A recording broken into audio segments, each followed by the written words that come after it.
All right, welcome to the audience. As you come in, we're going to give everyone just a minute or so to find their seats, as it were, and so we don't leave anyone behind in this webinar. Thanks for joining us today.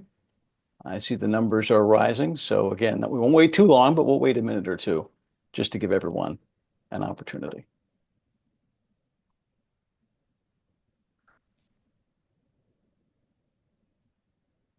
We were talking a minute ago about starting off with a joke. I didn't prepare one. I wish I had. But maybe that wouldn't be such a good idea. You never know. It's humor is a funny thing. And I didn't mean that to be a pun, but humor is a funny thing. What's funny to one person is not funny to another. So this is not a humorous topic. It's a serious topic. So All about knowing your audience. We'll just let it go at that. Yes, I guess it is. Yes, about knowing your audience. Okay, we'll give everyone a few more seconds. We have a pretty good number in. All right, well, let's just begin with the instruction part. Good afternoon again, and welcome to this Research Compliance Council Town Hall. I'm Alex Lukowski, AVP of Communications. For the next 60 minutes, we're going to talk about UMB research compliance with Assistant Provost Robert Rosenthal and Julie Doherty, AVP of Research Compliance. Now, as you know from registration, they're going to focus on 6 strategic goals. And following a brief presentation, most of the hour will be devoted to your questions, comments, suggestions. Please use the Q&A function, not the chat, the Q&A function to write your comment. If you want to remain anonymous, that's okay. You have that option, of course. But we'd love to hear your voice, so be ready to unmute yourself when you hear your name. With that out of the way, please welcome Robert Rosenthal and Julie Doherty.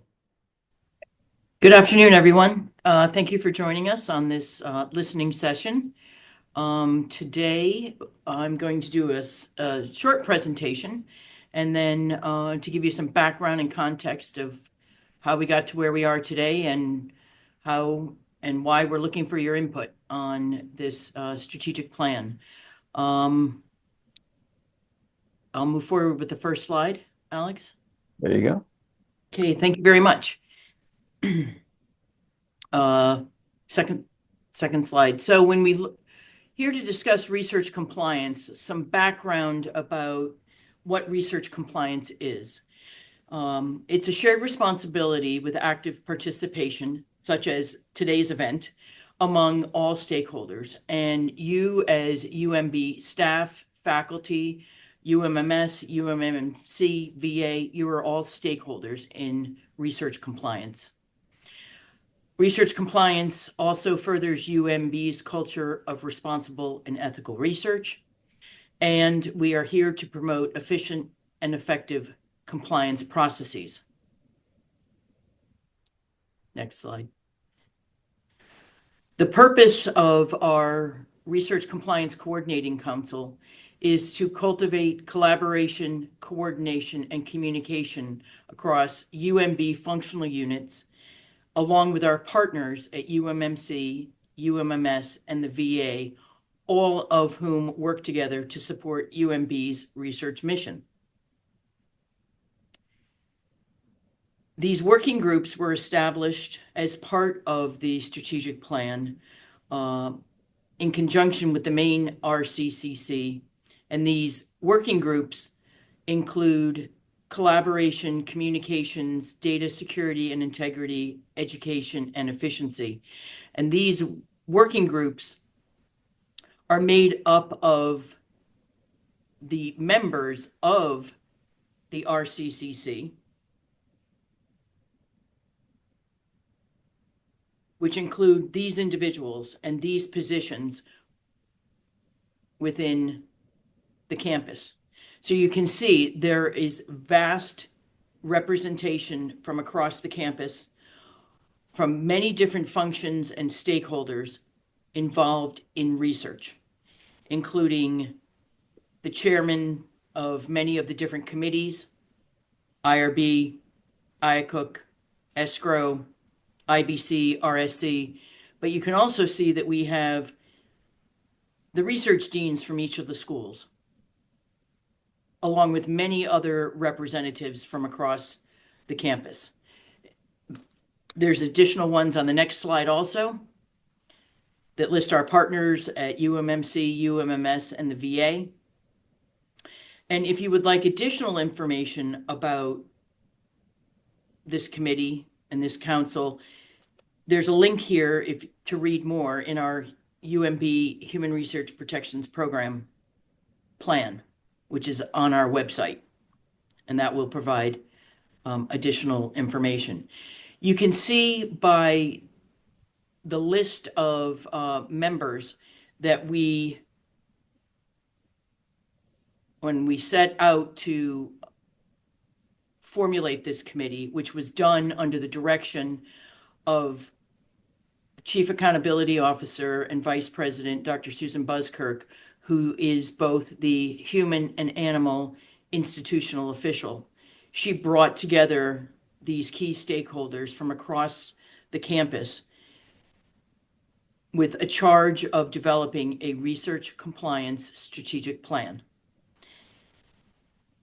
Here are the 6 draft goals of the research compliance strategic plan. And today, what we are asking of the research community is for feedback on these goals and for feedback about research related to human, animal, and laboratory research at UMB, UMMC, UMMS, and the VA. So the first goal that's been proposed is to have an efficient and effective research compliance program of the highest standards. Goal number 2, comprehensive educational opportunities for all. Number 3, an inclusive and engaged research community.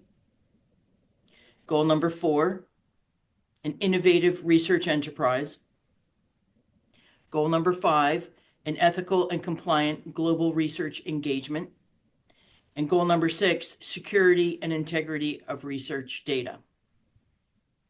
Now, there's many other components to our research compliance strategic plan, but we felt that getting the feedback on the goals is where we wanted to focus and where we wanted the input from the research community.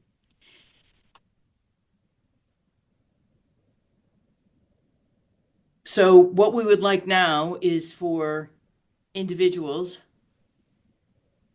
anyone, to provide input on our goals, and we can potentially keep those goals up there for reference if anyone is interested.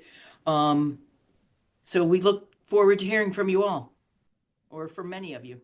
Well, we do already have one anonymous attendee writing. You said you have a very large list, a very large number of members, but without the names, there's nowhere to go to find them all in one place with names, offices, emails, and telephones, or is there? So we do have that list. For the sake of the slides, I thought it was appropriate to include what unit stakeholders were involved. We can certainly provide the list of names of attached to those units. Happy to do that. I believe in the Human Research Protection Program plan. Again, it is just the different entities along with their titles, but not specifically their names. But we can certainly, if that is something individuals might want. Yeah, I'm sure not that this anonymous person doesn't require each one of the individual names there. However, if you'd like to contact either Julie or me and tell us who you would like to get in touch with, we'll be happy to provide you the names and their Absolutely. contact. Okay, well, we do have some people with questions. I'm going to go to Svetlana Chapoval first. Svetlana, hold on. I just need to come down and give you permission. You just popped up on my screen. Go ahead and ask your question. Do you hear me? Yes, go ahead, please. Okay, hello. Yes, my question is if you could please provide a specific example for each goal, what it includes, how you plan to reach this goal, if it's possible. Thank you. Absolutely, absolutely. So what we have included in our research compliance strategic plan is for each goal, we have an objective, we have outcomes, and then we have key performance indicators, so metrics and information and data that will be collected to look at the progress and the attainment of those goals. So, for example, for goal number 1, our objective is to contribute to a compliance program that meets and exceeds regulatory and ethical requirements. And then key performance indicators would be related to the different stakeholders, such as, for example, the IRB, and then looking at metrics and time to approval for a review of an IRB study, or time to approval for a continuing review or a modification. So those would be that would be an example of the types of data that would be collected to determine, have we met our goal, and are there areas where process improvements need to be put into place in order to meet or exceed achievement of the goals. So for goal number 2, for example, comprehensive educational opportunities for all, some of the programs that we would like to see implemented, for example, would be onboarding education for people to come into the institution as an animal investigator, for example, to provide education about the processes that are done here at University of Maryland, Baltimore, rather than just letting them go free and not having any idea about what is done there. One of the other comprehensive educational opportunities for all, which we have already implemented, for example, is the IRB chair now monthly has IRB rounds where he actually answers the questions of the research community. And so things like that are opportunities that we're having for all. Julie, do we want to go through all 6 of these, or what? So certainly. So goal number 3 is an inclusive and engaged research community. We would want to look at what types of community-based participatory research is being done on the campus, including having the capabilities of capturing that information via the electronic IRB platform and sharing it with other stakeholders on the campus, whether it's related to the Embrace program, the Community Engagement Center, the Patients program. Example under goal number 4, an innovative and compliant research enterprise. We want to look at encouraging free exchange of ideas and acknowledging the importance of risk-taking for bold gains and learning from failures and successes. In goal number 5, ethical and compliant global research engagement, we realize that we have a number of programs around the world where research is being done by the University of Maryland, Baltimore. We want to interact with those programs. We want to interact with the research committees in different countries, make sure that we are compliant and that we're ethical for all the research engagement. And for the security and integrity of research data, this is already being implemented where the security research environment is being used, and we're hoping to be able to extend that to the IRB, to the IACO, to all different types of research where we protect the research data and at the same time allow this to be an easy process that we really don't have to worry about. Svetlana, does that give you some sort of idea about what's going on? Yes, thank you so much. I'm wondering for goal number 4, if there could be a support for spin-off companies. I don't think that's something we addressed, but how about if you give one of us a call and we can discuss it further with you. I think you can pretty easy to get in contact with us. Yes, thank you. Okay. All right. Katharina Richard has raised her hand. Katharina, are you there? Yes, I'm right here. Go ahead. Regarding goal number 6, as you are well aware of, NIH is requiring data management plans for the new grants. And I'm hoping that your goal means that there are plans in the work to have a university-wide data management plan. So yes, we are aware that NIH requires data sharing management plans. Currently, right now, that is something that we would need to explore further in terms of having a data management plan that would meet everyone's requirements or everyone's needs. That's certainly something that we can explore.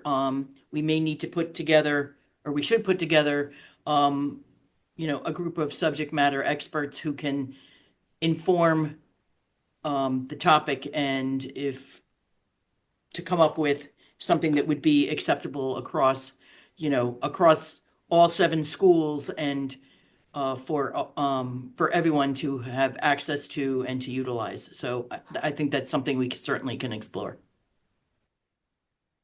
Okay, we have a number of questions coming in from the audience. Some of these are broad and difficult, but that's why they're here. Here's one. What metrics are you using to determine that compliance is efficient and effective? That's a big question.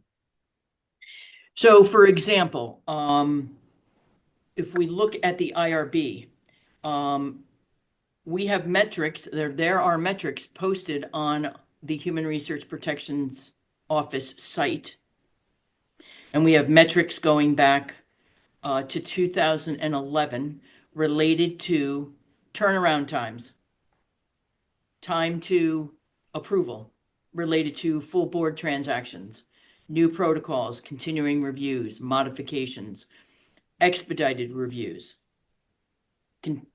both continuing reviews, modifications.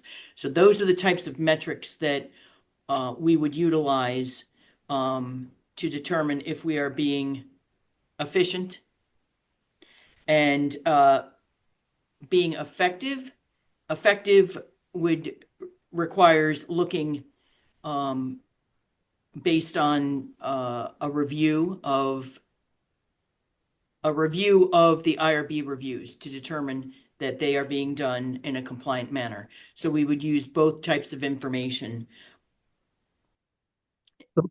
for metrics related to human subject research. I'm sorry, going forward, we're going to be looking at a number of different metrics. We're establishing a process right now through Microsoft Teams that many of the individuals that were listed on the RCCC are going to be, I'm going to say suggested, but AKA required to provide us with information on a quarterly basis. And it's one of the other things that we are doing and we've done for metrics is something such as this, listening to the community as to what's going on. In the past, we've circulated 2 surveys. We circulated a survey of the IACUC. We circulated a bigger survey where we got about 650 responses to the overall research program.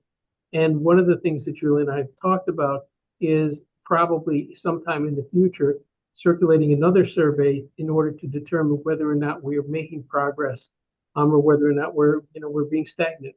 So I think all these things provide metrics for us, not just numbers, but also people's opinions and how they're feeling. And one of the things we must do is to look at that data and see, are we making a difference? Are we being effective? And are we meeting the needs of our customers, which are the UMB research community? So we can't just collect the data. We have to analyze it and look at the evidence and make process improvements based on what the data is showing us.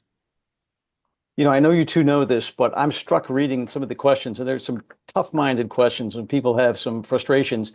But what that tells me is that people really care about their research and they want to be able to do it, right? So they're frustrated by those things. So take the questions with a grain of salt with that. But this person writes, research compliance is a cost center. The researchers are profit centers. What is being done to truly be more efficient and decrease the amount of time and effort to perform compliance? One example, dysfunctional websites that make work go poorly, like COIUS. I don't know that, but I'm sure you do. Or that you can't log into, like required courses that are notoriously broken or are duplicative. The same or similar tests required by UMS, UMC, SOM, UMB, IACUC, and so forth. We have no idea what you're talking about. No, actually, Yeah. we have an idea what you're talking about. You know, we totally agree with you. I mean, there are things that are broken and need to be fixed. One of the goals of the RCCC is to do just that. I mean, when you look at the 5 committees we have, communication, collaboration, other committees, this is one of the things we're talking about. I mean, yes, there are computer programs that don't talk to each other. We're trying to address this, but believe it's not that easy. But we are, that's the goals of the RCCC. However, if any suggestions that you might have, please contact us. I mean, we're happy to hear it. But we do agree that there are things that need to be fixed. And one of the areas where there's been communication and collaboration is looking at what are the different requirements for education and training once an individual comes on board, so that there isn't overlap and that the information and education and orientation can be streamlined such that a person can get what they need and then get up and running in their role, in the most efficient way possible. Okay, let's bring in Joel Paluchatel. Joel, I'm really sorry if I didn't say that right. That's Paluchatel. That's all right. Paluchatel. Okay, very good. Go ahead and ask your question. So I was going to ask, is there a previous strategic plan or sample from some other institution that we can look at to just get some idea of what's involved in this endeavor?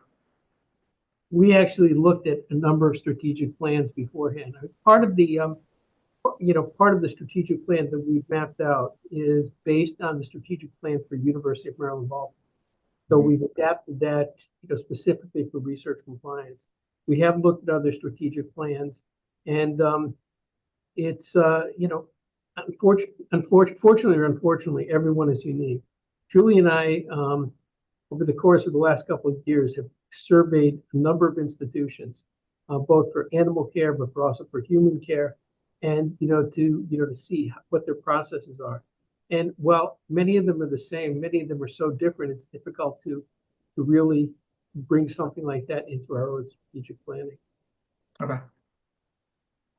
Okay, so we asked for comments as well as questions. This person comments that he or she would like to see an increase in cross-campus opportunities to partner on research in common research areas to share resources and expertise. And that is a goal of Dr. Gerald's, I know. If I could, I don't want to say it, but when we looked at a number of institutions, I did this within the last few months, one of the things that was in a number of institutions, which was not in ours, was a website or that basically showed who does what kind of research. So that if you, for example, I, for example, am a clinician, and as a clinician, I actually partnered up back in the old days with a biochemist to do the research that we did for many, many years. But as a clinician, how often do you get that opportunity? How often do you get to find that? What would be really nice and what we would really like to see is a web page which basically shows a searchable web page which shows interests of different type of researchers, what type of programs they have, and allows people to partner, and that really strengthens the whole research enterprise. All right, I'm going to paraphrase this next question in the spirit of civility. And believe me, I understand where it's coming from, but I'm just trying to keep it on an even keel. This person writes that the research administration is frustrating. The contracts sometimes sit for a long time, for months, without any action or communication. Calls and email queries go unanswered.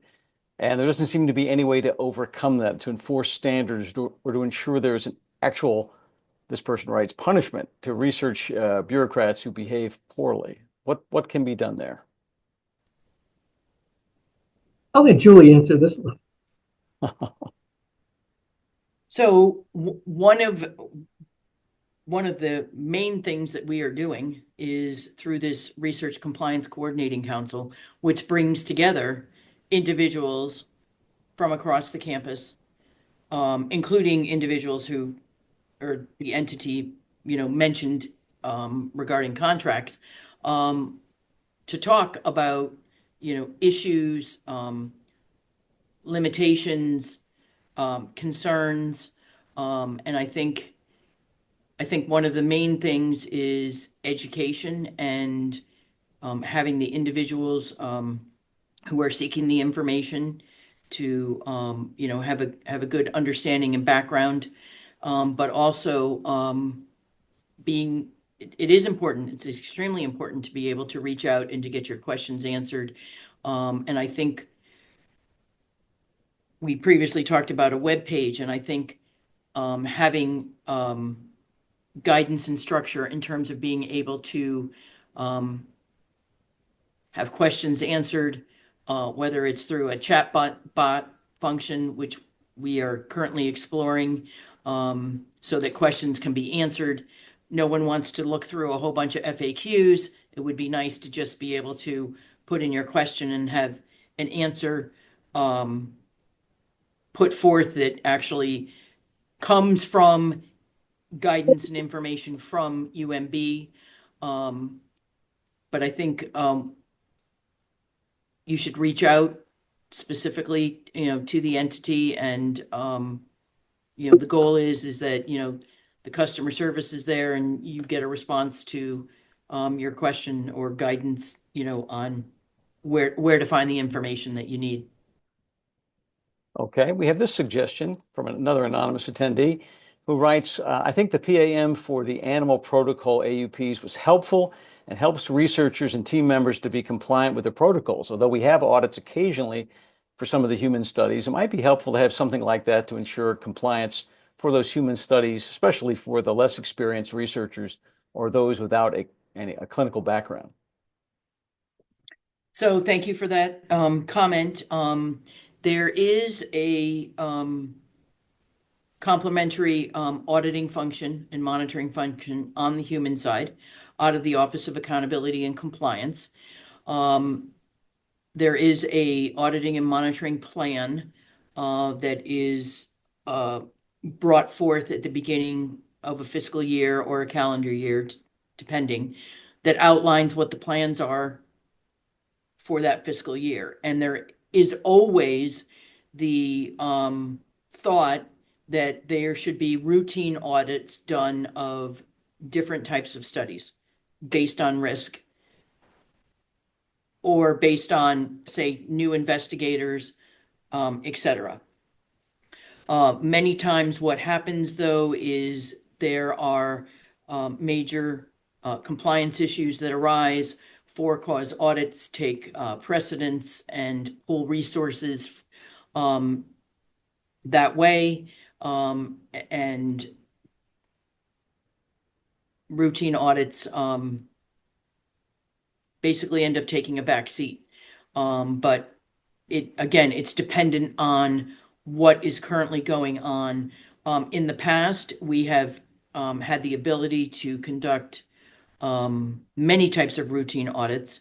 And I appreciate your feedback, because we have found that routine auditing has been noted by investigators to be beneficial to their research programs. So, although it's not auditing, there is a program called the Clinical Research Training and Mentoring Program, which you can apply for if you just send in not an application to the Human Research Protection Organization. That if a young investigator, for example, is having some difficulties or just wanted some questions answered, there are senior investigators that would be able to provide that information to them. It is really a very useful type of program. Jim Campbell, who many of you might know, heads up that program, and it's just wonderful. And I would urge you to, before you get into trouble, contact them and just have a discussion with them about what's going on. The other option and opportunity is on the Human Research Protection's website. There is a self-assessment tool that an investigator can utilize to conduct their own self-audit.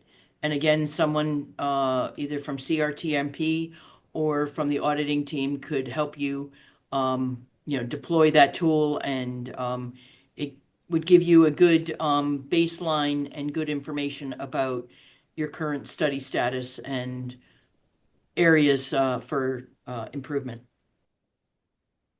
We do obviously work in a very complex research compliance environment. This anonymous attendee writes that affiliate sites like BWMC and St. Joe's and so forth utilize both a Cicero submission and present to a research review commission or committee.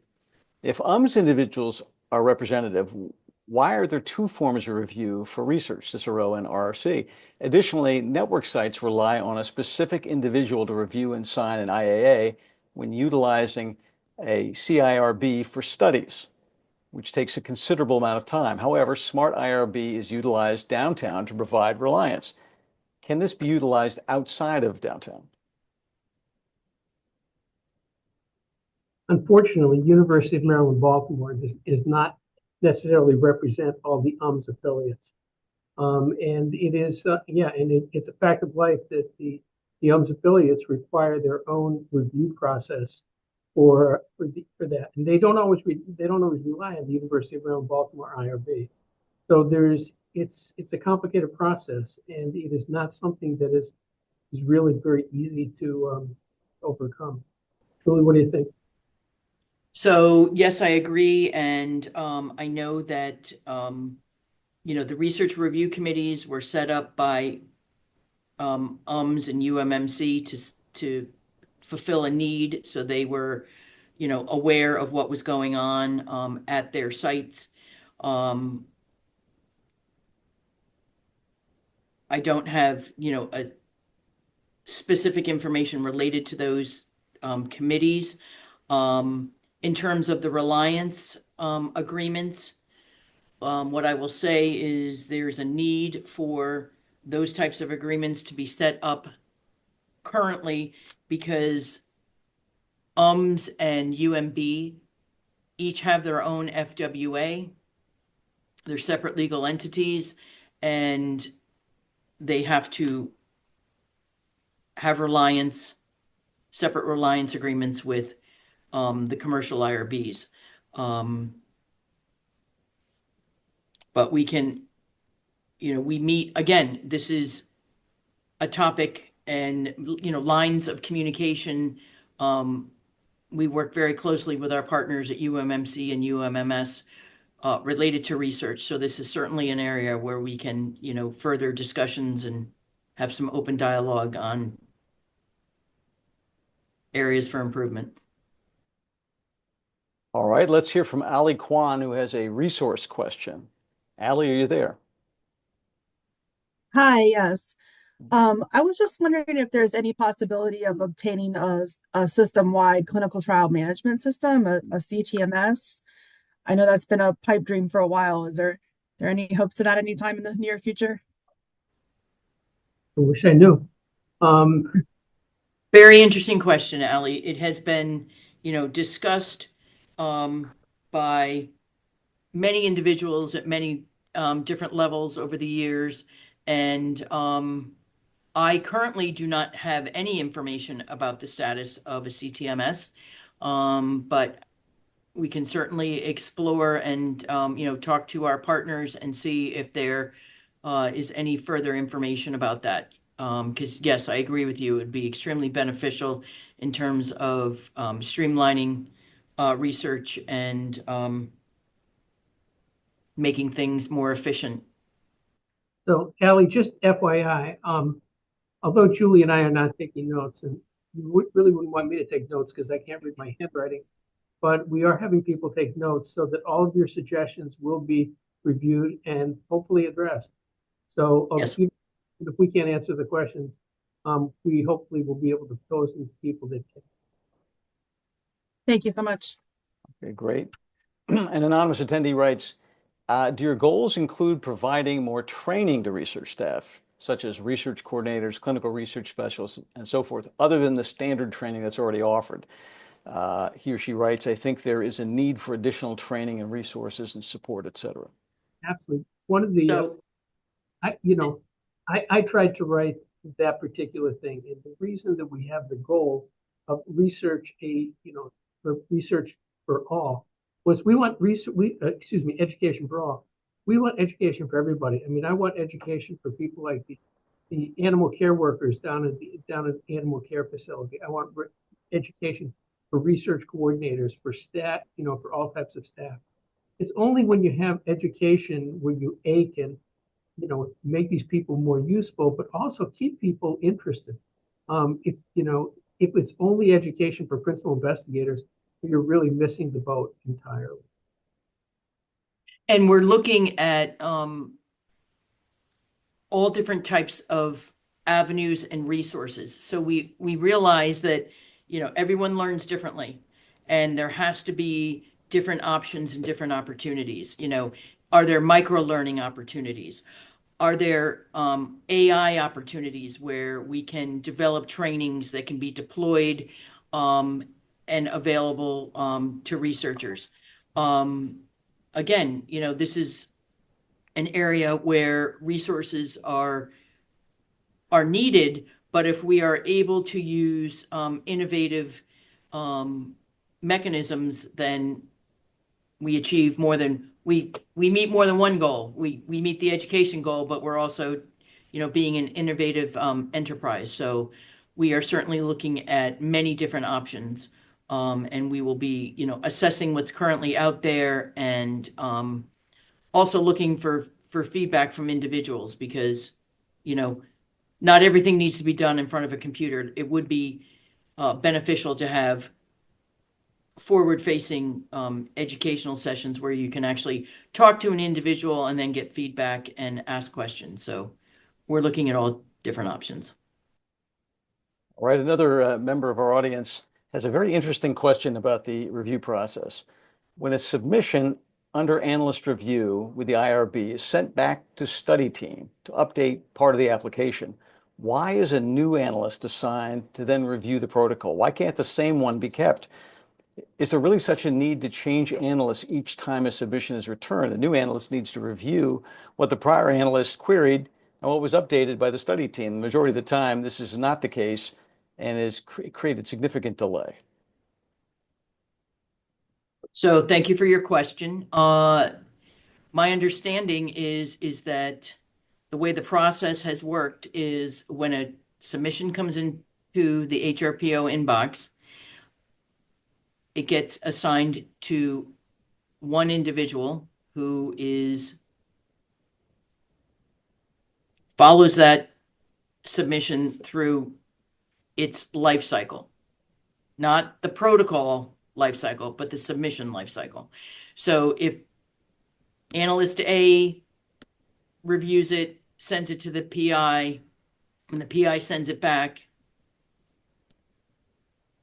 it does go to the original individual because there's a name attached to it. Now, there could be different reasons why it ends up being reviewed by another analyst. It could be someone is out, someone's on vacation, or someone is helping another individual to review what's on their caseload. So that could be a reason for that. But historically, it has been a submission stays with a person for its the entirety of its review cycle. In a similar vein, another attendee writes, is there an initiative to expedite the total time for IRB protocol review? The time for approval on observational studies can be as long as 8 weeks, and there does not seem to be a plan to expedite review of JIT protocols. I think that, first of all, I think you need to look at our metrics on the HRPO website, because I think that's, yes, can something take that long to be reviewed? Yeah. But I think most things take considerably less time to be reviewed. So there's a lot of reasons for lengthy time for reviews. Once again, I think take a look at the metrics, see what you think, but constantly trying to make things faster, make things better. and to just make sure that things are compliant in the within the webpage. One thing I will add to that is if you are have a submission that is for a JIT, a just-in-time, a follow-up email to the IRB manager or to the HRPO would be beneficial, because there's no way within the application currently to say that this is a just-in-time, at least not in the title. So that type of information would be beneficial so that we can, take a look at the application, because we do understand that JITs are, time sensitive, and funding is on the line, so to speak. So sending an email and reaching out, or a phone call, would also help. All right, as a reminder, your goal 6 was security and integrity of research data. An attendee writes, for that goal 6, is it focused on cybersecurity only, or also on the physical security of research? It's on cybersecurity, not physical security of research. We're hoping the physical security of research is handled by our security services. But I mean, right now, there is, Microsoft Azure is the program that is being used by a number of individuals in the research community for the secure research environment. And hopefully we're going to be transitioning much of our research to that in the future. But I don't think that it encompasses physical security. Okay. Another question, is there a method for oversight or process for appeal when the burden of oversight is either too onerous, as in, multiple inspections within 2 months with attendant paperwork, slow IACUC approval of amendments, or in situations where there has been a breakdown in the appropriate processes, like the IACUC allowing a protocol to lapse for 3 months due to lack of review, and many small comments like terms not being defined in every place or used, or not specifying all behavioral equipment will be wiped down with 70% ETO and so forth. Well, I think that's important to address. My guess is that this revolves around a single protocol that the investigator is using. Right. And it's probably not something that we need to address right now in terms of the strategic plan. However, if that investigator feels that she or he could contact us, we could certainly speak with them about that. But I think that right now we need to address sort of more global issues. Okay, another resource question, will Cicero be updated? Many of the fields are redundant or are phrased poorly. The program itself crashes frequently and is often down for maintenance. So I can address. So in the recent past, yes, we have had some issues with Cicero. Those we had issues with both the human and the animal application. Our School of Medicine IT group to work very closely with Huron, which maintains the platform, and we have had appropriate updates to the system to make it efficient, secure, and to prevent or mitigate the downtimes, etc. We did have some extended periods of time where the system had to be updated. Currently, right now, and for many, many years, our updates have been on Mondays, usually from 5 to 5:30, and sometimes from 5 to 6 o'clock. That is usually the amount of time that it takes for the appropriate updates to be made by the School of Medicine IT group. We are, I think to date, we probably have close to 2,000 FAQs, which have been put into the School of Medicine to make improvements to Cicero. And this has been over the course of the lifespan of Cicero, which has been since 2008. If you have, current ideas about things that could be improved, whether it's within the application or in, the information that is being gathered, We'd be happy to, explore opportunities to make the application more streamlined and better to capture the information that is needed and the information that you put into the. But we are always looking at ways to improve. So happy to take input on that. Okay. Another question, if a CIRB is utilized for a study, the requirements and the review of the Human Research Protections Office is very minimal. Why is there still a $7,000 IRB fee for a protocol HRPO is not overseeing? Can this fee be lower in proportion to the work that's required? So when you look at what is being asked in terms of, and the information that is being gathered, the information or the pay structure that was put in place a couple of years ago was based on industry sponsorship of the study, the lifetime of the study, the number of years the study was going to be going on.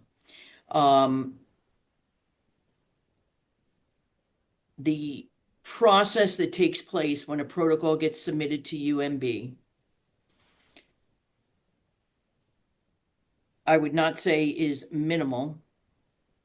UMB as an institution still has an obligation to review the protocol and to review all the supporting documentation, because the protocol is taking place on our campus or on the campus of UMB, and the individuals who are being enrolled in the study are UMB participants. So UMB has an obligation to ensure that the protocol has meets all regulatory requirements, which includes meeting ancillary requirements. So yes, there has to be an external IRB approval, but there also needs to be ancillary reviews that are done at UMB. So there's the departmental review, there's institutional biosafety, there's radiation safety, GCRC can still be involved, investigational drug services involved. There is a pre-review that takes place within the Human Research Protections Office to ensure that all regulatory requirements are met. One of the things that we focus on is documentation from the IRB of record about approval of vulnerable populations who are enrolled in the studies. We also many times meet with the investigators who are the lead PIs on these studies, because we want to ensure that all the appropriate approvals are in place. So the other thing is that the individuals who are responsible for reviewing these protocols in our office are also making sure that the continuing reviews are being submitted from the external IRB to UMB. There's ongoing oversight. There's R&I reporting that is still happening, because again, if anything happens to an individual in one of these studies, it means it's an individual on the UMB campus.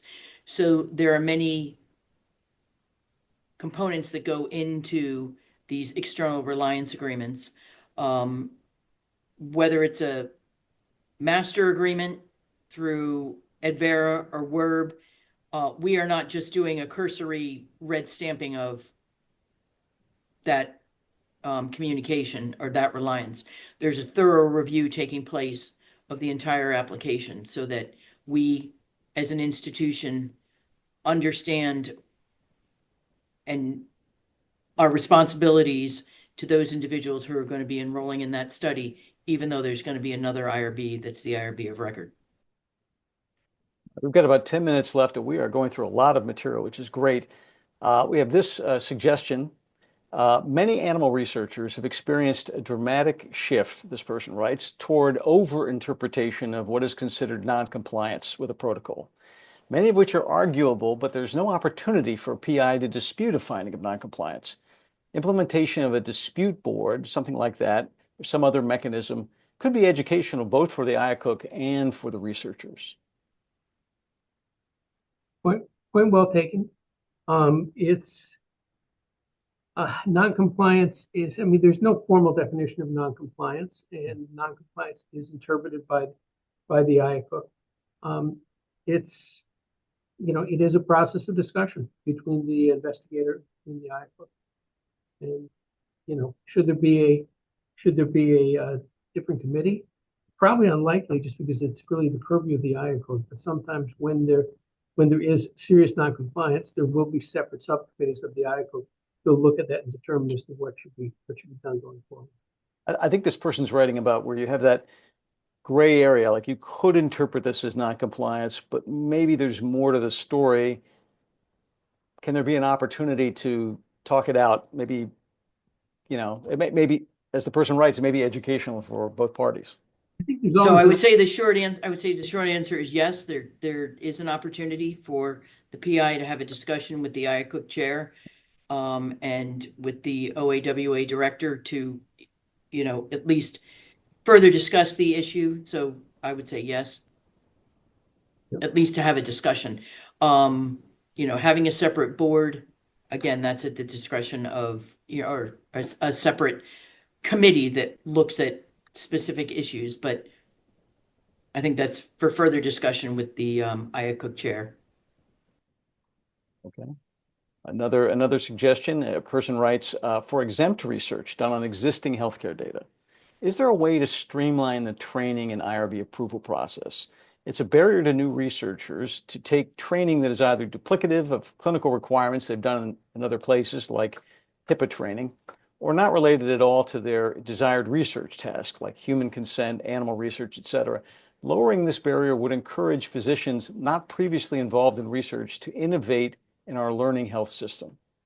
So maybe that's a barrier to people wanting to initiate projects. I think that's a very good suggestion. And I think that is something that we can explore. Right now, the options for city training are, you know, social, behavioral, and biomedical, and each involve, you know, a certain number of modules, which may or may not be applicable to the type of research. So I think that's certainly something we can take a look at and see if there are appropriate modules, appropriate training, but not so much training that it's overly burdensome or not applicable. You're getting a lot of good suggestions here at the end, which is great. And there's still time, so go ahead and if you have a question or an idea or whatever, this is a great way to get that out there. This person writes, is there a way to make the IRB requirements, the form and review shorter, faster for observational studies likely to be exempt? We want to be compliant with regulations, this person writes, but it really seems like if the only risk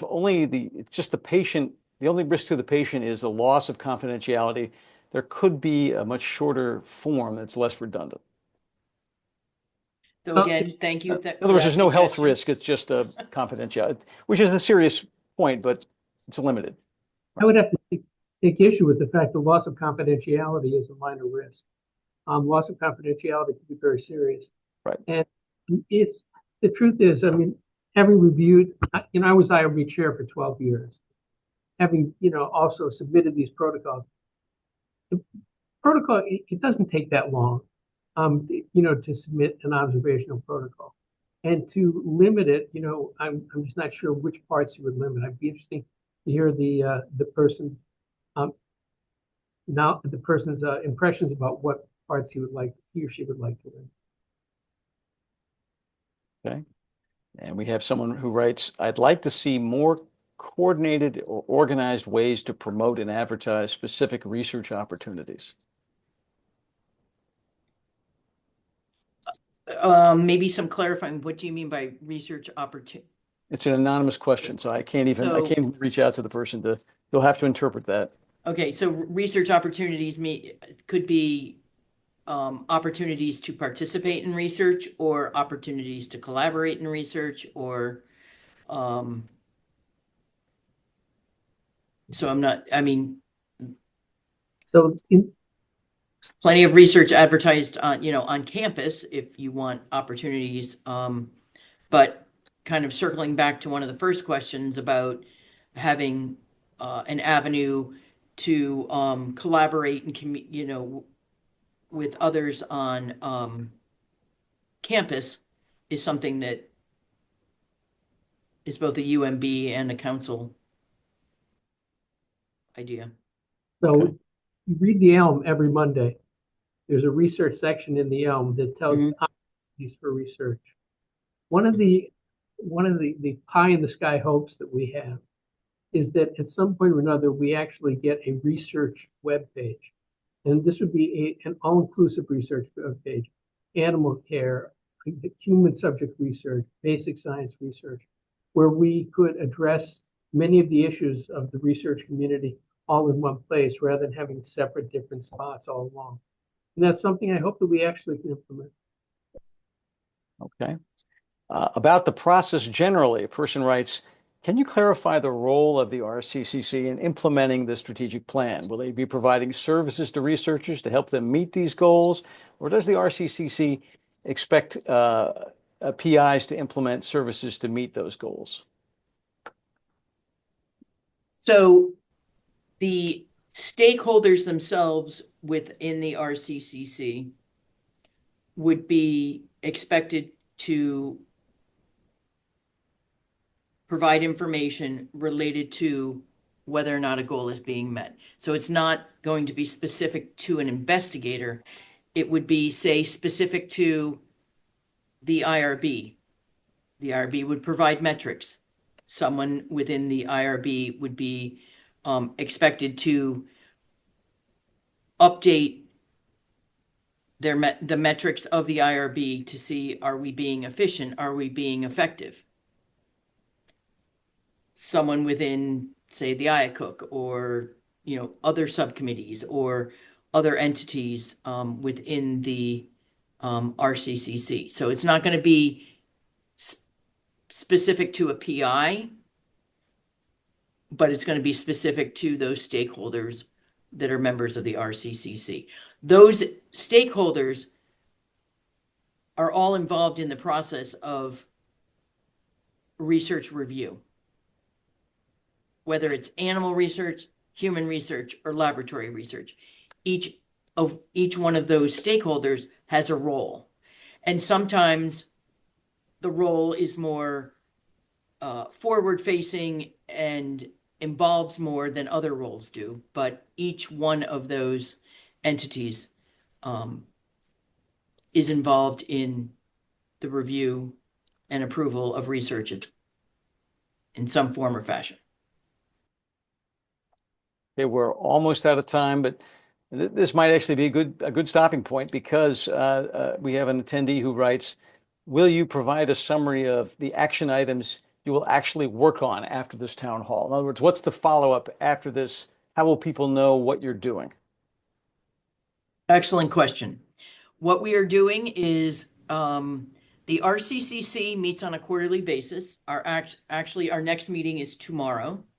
So we will be providing a summary and have a discussion at the meeting tomorrow about today's town hall. And there are, I believe, many members of the RCCC who are in attendance today.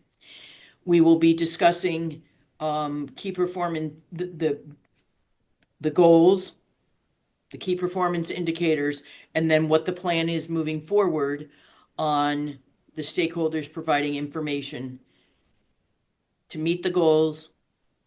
Are the goals being met?